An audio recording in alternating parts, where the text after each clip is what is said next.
نحمده ونصلي ونسلم على رسوله الكريم أما بعد فأعوذ بالله من الشيطان الرجيم بسم الله الرحمن الرحيم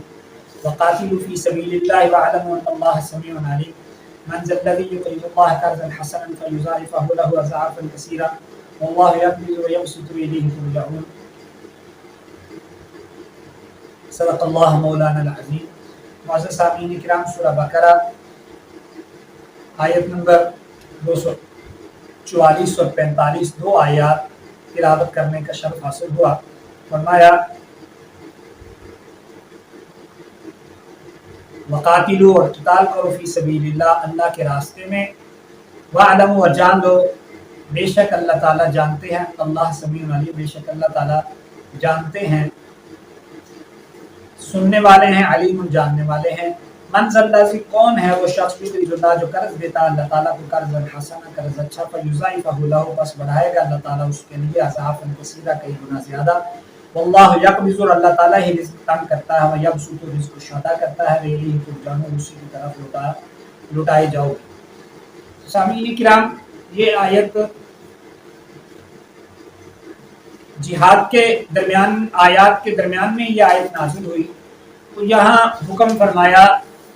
وقاتلو، اور قتال کرو، یعنی موت سے بھاگنے کا۔ یہ حضرت خالد بن ولید رضی اللہ تعالی عنہ، یہ ساری زندگی جنگ فرمائی، ساری زندگی جہاد فرمایا، اور لیکن جب ان کی وفات کا وقت آیا تو بستر پر وفات ہوئی تو فرمانے لگے کہ خالد، یہ دشمنوں، یہ بزدلوں کے لیے پیغام دیا کہ موت اگر جنگ میں تیر تلوار نیزے میں جہاد میں ہوتی تو خالد آج بستر پہ گدھے کی طرح نہ مرتا، کہ وہ اپنے قلعے پہ مرتا ہے، خالد بھی اپنے بستر پہ ہی چلا گیا۔ تو موت ان چیزوں میں نہیں ہے، موت اللہ کے حکم میں ہے، اور پھر موت کا جب وقت مقرر ہے، لن تستکمل رزقھا، جب تک رزق مکمل نہیں ہوتا موت آنی نہیں، جب وہ مکمل ہو گیا، وقت آ گیا، ولن یؤخر اللہ نفسا اذا جاء اجلھا، جب وقت آ گیا تو پھر ایک نفس، ایک لمحہ اور ایک ساتھ کے لیے بھی اس کو نہیں ملے گی۔ تو اس لیے اس وجہ سے کہ موت سے ڈر کے، جہاد کے ڈر سے،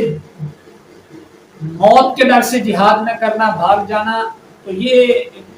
موت تو آنی ہے، وہ جہاں بھی ہوگا، جب اس کا وقت آنا ہے تو اس کو آ جانا ہے۔ نبی پاک صلی اللہ علیہ وسلم نے فرمایا، آدمی کے کان میں شیطان آ کے کہتا ہے کہ اگر جہاد میں گیا پیچھے بچے یتیم ہو جائے گا، کون کفالت کرے گا، مر جاؤ گے تم،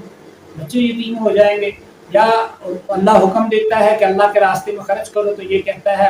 شیطان اس کے کان میں کہتا ہے اگر خرچ کرو گے تو غریب ہو جاؤ گے،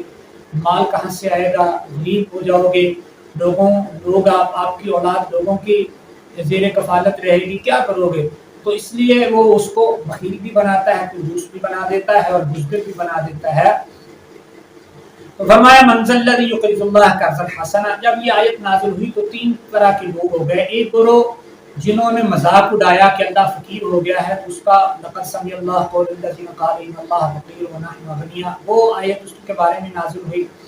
دوسرے وہ جنہوں نے بخیل اور کنجوس ہو گئے، اور تیسرے وہ جیسے حضرت ابو بختہ رضی اللہ تعالیٰ عنہ ہیں، نبی پاک صلی اللہ علیہ وسلم کی خدمت میں حاضر ہوئے، فرمانے عرض کرنے لگے یا رسول اللہ ان اللہ تعالیٰ یرید منا القرض، قال نعم یا ابا الدحداء، ابو دحداء عرض کرنے لگے اللہ کے پاک پیغمبر، کیا اللہ تعالیٰ مجھ سے قرض چاہتے ہیں، مجھ سے قرض مانگتے ہیں؟ تو نبی پاک صلی اللہ علیہ وسلم نے فرمایا جی بالکل۔ تو آقا حضرت ابو دحداء نے فرمایا اللہ کے رسول، میرے دو باغ ہیں، عالیہ اور سافلہ، میں دونوں اللہ کے راستے میں خرچ کرتا ہوں۔ تو نبی پاک صلی اللہ علیہ وسلم نے فرمایا نہیں، ایک اپنے بچوں کے لیے رکھ لے۔ تو حضرت ابو دحداء رضی اللہ تعالیٰ عنہ نے وہ باغ جس میں زیادہ یعنی 600 کھجوریں تھے، اسی میں رہائش تھا، کھجور کے درخت تھے، تو وہ اللہ کے راستے میں خرچ کیا۔